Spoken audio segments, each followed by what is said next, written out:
عاشقانه در دل مطلب برای آن یگانه، اما آتش عشق به آن دل شده خاموش، مرا کرده فراموش.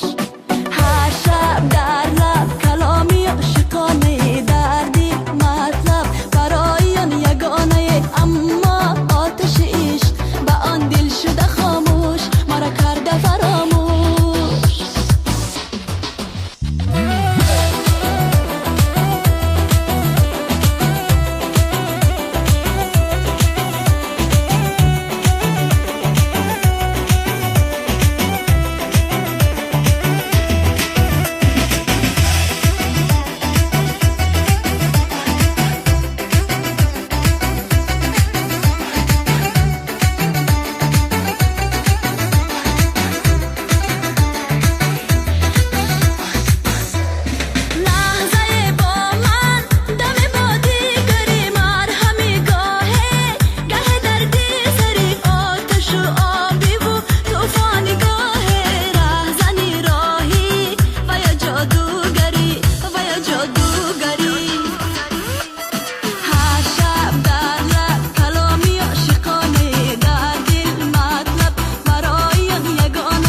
عاشقانه در دل مطلب برای یگانه